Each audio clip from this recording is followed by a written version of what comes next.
warahmatullahi wabarakatuh.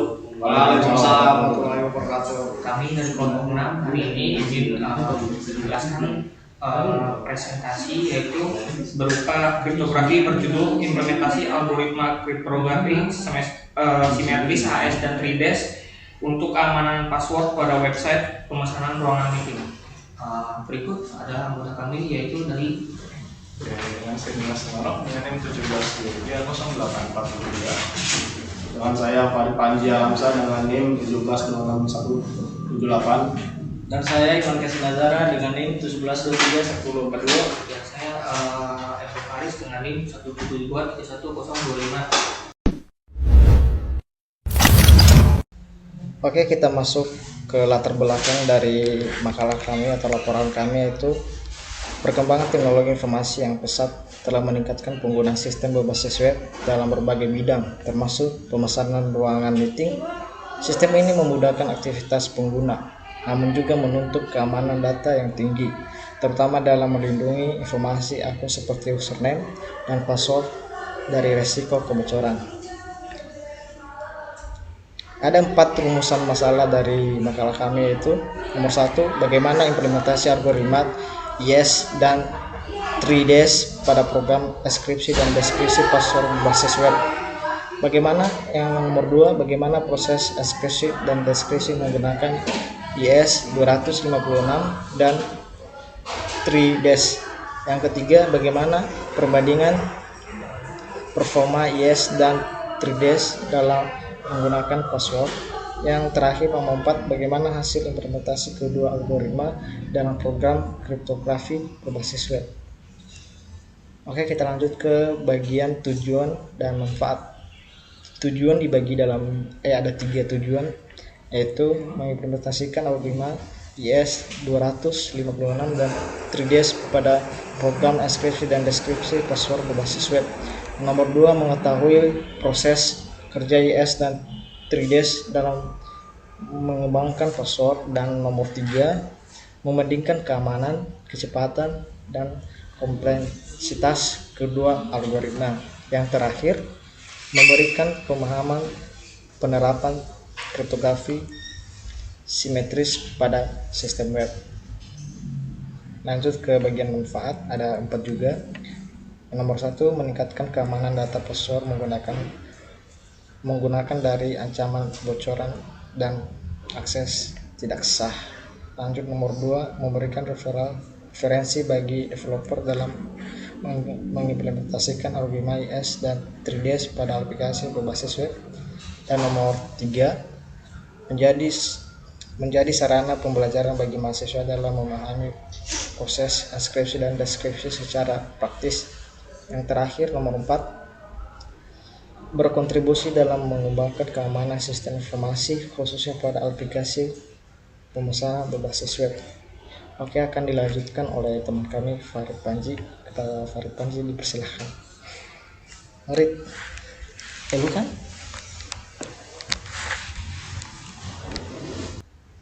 Kita lanjutkan di bagian password. Password merupakan komponen utama dalam autentikasi pengguna yang berfungsi melindungi akses ke in-system. Namun penyimpanan password secara plain text atau tanpa enkripsi yang kuat masih sering terjadi, sehingga berisiko menimbulkan kebocoran data jika sistem diakses oleh pihak yang tidak berwenang. IS Advanced Encryption Standard adalah algoritma kriptografi simetris berbasis blok cipher yang ditetapkan oleh NIST pada tahun 2001 sebagai standar enkripsi modern. IS menggunakan ukuran blok 18 bit dan panjang kunci 18, 192 atau 256 bit dengan IS 256 sebagai varian paling aman. Proses enkripsi terdiri dari beberapa tahap seperti subbytest, cipher, mix column, dan add round key yang membuat IS sangat kuat dan tahan terhadap serangan brute force.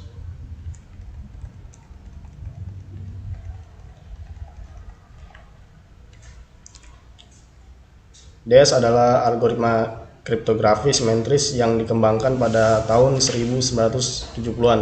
Dengan ukuran kunci 56 bit, algoritma ini pernah menjadi standar enkripsi. Namun saat ini sudah tidak dianggap aman karena rentan terhadap serangan brute force akibat ukuran kuncinya yang relatif kecil. 3DES adalah pengembangan dari DES yang meningkatkan keamanan dengan melakukan proses enkripsi sebanyak 3 kali menggunakan 2 atau 3 kunci berbeda. Algoritma ini menggunakan blok 64 bit dan metode decrypt encrypt EDA sehingga lebih aman dibanding DES. Meskipun saat ini sudah mulai ditinggalkan dan digantikan oleh IS. Sekian dari saya, dilanjutkan dengan teman saya bernama Manop Limanop. Nah, lanjut. Jadi sebenarnya apa sih kriptografi itu?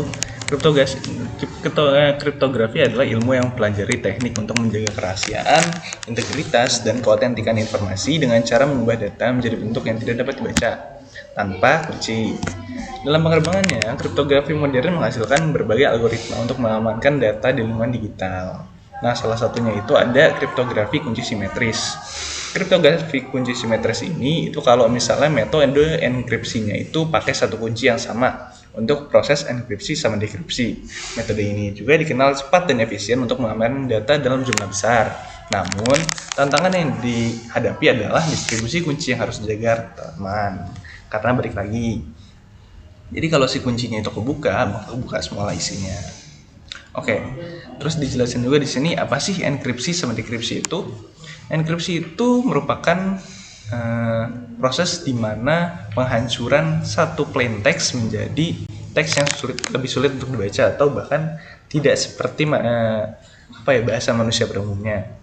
Lalu dekripsi adalah kebalikannya, sehingga enkripsi dan dekripsi merupakan dua proses utama dalam kriptografi untuk menjaga keamanan informasi.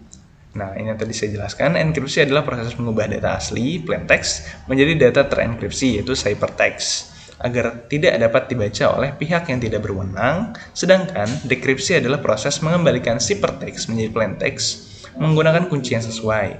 Pada kriptografi simetris yang kita gunakan saat ini, kedua proses tersebut menggunakan kunci yang sama, sehingga hanya menggunakan satu kunci yang sama dan benar, sehingga dapat mengakses informasi asli.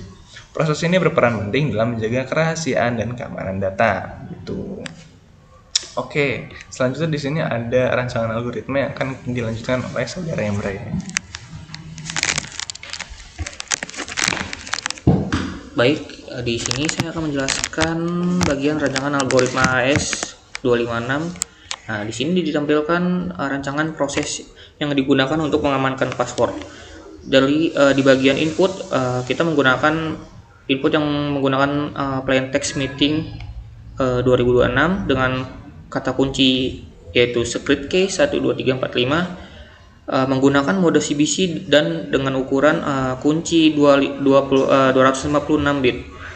Lalu untuk proses pertama adalah key expansion, yaitu pembentukan 15 round key yang akan digunakan pada setiap putaran enkripsi. Nah, setelah dilakukan proses add round key sebagai tahap awal, kemudian AES menjalankan 14 putaran enkripsi untuk mengganti nilai byte setara dengan dengan 14 putaran enkripsi pada putaran 1 sampai 13 dengan tahapan utama yaitu subbyte untuk menggantikan nilai byte menggunakan Xbox. Nah, di sini selain Xbox ada juga shift row untuk menggeser posisi data, mix column untuk mencampur data agar semakin sulit dianalisis, serta add-round key yaitu mengombinasikan data dengan kunci putaran. Pada putaran ke-14, proses mix column tidak lagi digunakan sehingga hanya dilakukan subbyte, shift row, dan add-round key. Nanti hasil akhirnya berupa ciphertext dalam format base 64 yang tidak dapat dibaca secara langsung. Nah, di sini ciphertext ini nantinya bakal dikembalikan menjadi plain text asli melalui proses dekripsi menggunakan kunci yang sama. Nah, kita lanjut ke rancangan algoritma 3DES. Di bagian input sendiri, slide ini ada jelaskan rancangan untuk algoritma 3DES atau triple DES. input yang digunakan sama, yaitu plain text meeting at 2026 dengan kata kunci script key 12345 dengan mode CBC dan ukuran bloknya sendiri yaitu 64 bit. Nah, di sini berbeda dengan AS. Pada 3DS ini kunci dibagi menjadi 3 subkunci, yaitu ke-1, ke-2, dan ke-3. Pada proses enkripsinya menggunakan metode ADA atau encrypt decrypt. Encrypt tahap pertama data dienkripsi menggunakan kunci K1. Setelah itu hasilnya diproses kembali menggunakan K2 pada tahap dekripsi. Nah, kemudian hasil tersebut dienkripsi kembali nih menggunakan K3.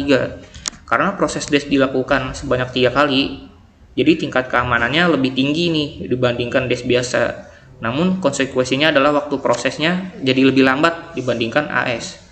Output yang dihasilkan juga berupa ciphertext dalam format base64 yang dapat dikembalikan ke bentuk plain text melalui proses dekripsi, yaitu menggunakan kunci yang sesuai. Saya akan menjelaskan untuk implementasi dari codingannya sendiri, yaitu kami menggunakan Python, di mana di sini kita akan langsung masuk ke tampilannya, yaitu pertama kita untuk itu pilih algoritma yang merupakan AS256. Nah, kita pilih enkripsi terlebih dahulu. Setelah itu kita masukkan passwordnya yang merupakan jalan masuk atau plain text-nya sendiri. Nah, di sini untuk kunci enkripsinya yaitu cek ombang bang dengan secret key. Nah, setelah itu kita klik centang, tampilkan setiap tahap algoritma secara step by step. Nah, kita klik enkripsi password. Setelah itu nanti dia akan muncul nih proses-prosesnya. Pertama yaitu ada validasi input. Apa sih validasi input? Nah, validasi input itu yaitu memastikan plain text-nya dan kuncinya itu tidak kosong. Jadi minimal panjang kuncinya itu 8 karakter. Nah, plain text-nya sendiri di sini yaitu jalan masuk berupa 10 karakter. Namun kuncinya cek ombang bang yaitu 15 karakter. Nah, kita masuk ke proses kedua, generate salt acak yang merupakan isinya itu 8 line. Nah, salt ini dibuat biar ciphertext-nya itu selalu berbeda. Jadi kayak misalnya plain text-nya atau kuncinya sama, tapi hasil ciphertext-nya tuh akan selalu berbeda. Nah, di sini kita masuk ke derivasi K dan 4, yaitu byte to K atau MD5. Nah, K256 bitnya ini atau 4128 bitnya ini diturunkan tuh dari pasprase plus ditambah sama salt menggunakan loop MD5-nya, yaitu merupakan OpenSSL default. Nah, di sini nanti akan muncul hasil dari derived key-nya, derived 4-nya, EV-nya. Nah, kita lanjut ke proses keempat, yaitu merupakan padding PKCS7 plus 14 ROM AS menggunakan metode CBC per blok, yaitu 128 bit. Nah, di sini di plain text-nya di pad-nya kelihatan nih 16 byte ya kan. Tiap bloknya itu 128 byte di XOR dengan blok sebelumnya atau CBC. Nah, di sini setelah itu kita enkripsi selama 14 ronde menggunakan subbyte, shift row, mix column serta etron key-nya. Nah, jadi nanti panjang plain text aslinya itu 10. Setelah di padding nanti dia jadi 16 byte nih. Satu bloknya itu 128 bit. Nah, nanti ciphertext mentahnya nanti keluar nih hasilnya nih yang ini nih. Nah, ini. Nah, setelah itu di tahap terakhir yaitu gabung salted-nya nih. Jadi salted-nya digabung dari salt plus ciphertext-nya ke base 64. Di header-nya ini header-nya itu salt-nya itu 8 byte kan. Ditambah salt-nya ini header salted-nya ini kan 8 byte ditambah salt-nya 8 byte. Plus tambah ciphertext-nya digabung. Nanti habis itu di encode nih base 64 agar aman disimpan atau dikirim gitu kan. Total byte-nya itu akhirnya muncul 32 byte dengan output base-nya 64 sekian. Setelah itu hasil akhirnya ciphertext-nya begini. Nah, nanti akan dilanjutkan oleh saudara Manop yang akan menjelaskan untuk bagian dekripsi dari algoritma AS256. Oke, berikutnya kita mau ke dalam AS yang dekripsi, maaf. Kalau di AS dekripsi ini bisa dibilang sistemnya itu hampir sama kayak AS256 yang dekripsi tadi, tapi ini kebalikannya. Kalau di sini kan kita udah dapet nih di mana tadi, dekripsi dulu ya. Nah, ini enkripsi dulu. Kalau udah dapet di hasilnya, nah ini bisa kita salin buat dapat hasil akhirnya dulu. Sekarang kita balik ke dekripsi. Nah, dekripsi ini kan kalau misalnya pada umumnya ya, kita pakai hypertext buat nemu dari jawabannya. Karena dari kuncinya itu sama, maka bisa langsung kita dekripsi aja. Nah, dari situ bisa dapat ke decode base 64-nya itu, dan diekstrak header saltednya biar jadi ke 16 byte. Habis itu bisa di-revision lagi biar jadi hex code-nya ke derived 4. Terus dekripsi CBC inverse pakai 14 round buat ngapus padding PKCS7-nya biar jadi plain text lagi, yaitu jalan masuk.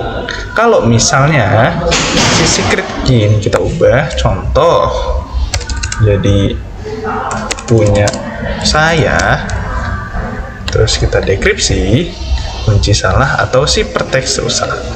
Kenapa? Gara-gara dia nggak sama main di enkripsi tadi gitu. As for codingannya,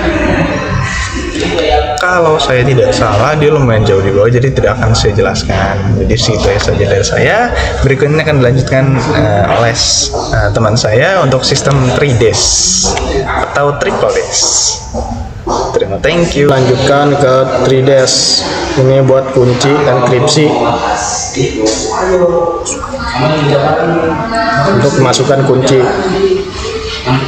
Contohnya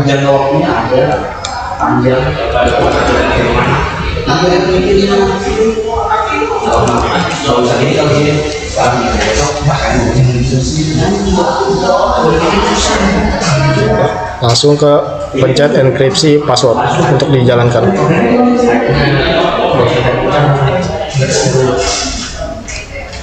Ini ada 3DS enkripsinya, memastikan plaintext dan kunci tidak kosong. Jadi panjang kunci minimal 8 karakter. Ini grandsa acaknya 8 bit. Saat uniknya dibuat agar ciphertext selalu berbeda meski plaintext dan kunci sama. Ini password. Ini jadi kunci enkripsinya. Derivasi key-nya BTS2K MD5. Drive hex 5hex. Ini ada kata kunci yang bertiga berbeda. Ada K1, K2, sama K3. Dia ngebuat jadi kuncinya ada 3. Langsung ini jadi plain text-nya, kelipatan 8 bit. Panjang plain text-nya ada 10 bit. Setelah padding ada 16 bit. 2 blok 4 bit. Ini jadi ada 16 bit. Ciphertext mentahnya. Langsung ke gabung salted ciphertext. Total bitnya ada 32 bit. Outputnya yang ini keluar, jadi akhir ciphertext langsung jadi di sini. 3DS enkripsi. Password atau plain text-nya itu jalan masuk langsung ke inskripsi password. Paling bawah yaitu nomor 1 itu validasi inputnya, plain text-nya itu jalan masuk yaitu 10 karakter, dan kuncinya cek ombak bank yaitu 15 karakter. Dan ini adalah hasil dari ciphertext. Kita salin, coba kita tes ke deskripsi yang tadi saya jalan masuk, paste, kita tes. Ini adalah hasil akhir dari plain text-nya itu jalan masuk. Oke, sekian presentasi saya, akan dilanjutkan oleh teman saya Emre Farid. Udah Dilanjutkan, gua kan awal. akan dilanjutkan oleh teman saya Farid Panji. Udah terus potong aja. Oke, udah anjay. Berarti gue terakhir ya? Udah ntar lu tinggal potong aja. Oke, sekian presentasi saya. Assalamualaikum warahmatullahi wabarakatuh. Nah, di bagian kesimpulan, jadi kesimpulannya adalah berdasarkan hasil implementasi yang sudah kita lakukan atau pengujian yang telah dilakukan, jadi algoritma AES256 dan Triple Dash ini berhasil diterapkan untuk proses enkripsi dan deskripsi password pada website pemesanan ruangan meeting.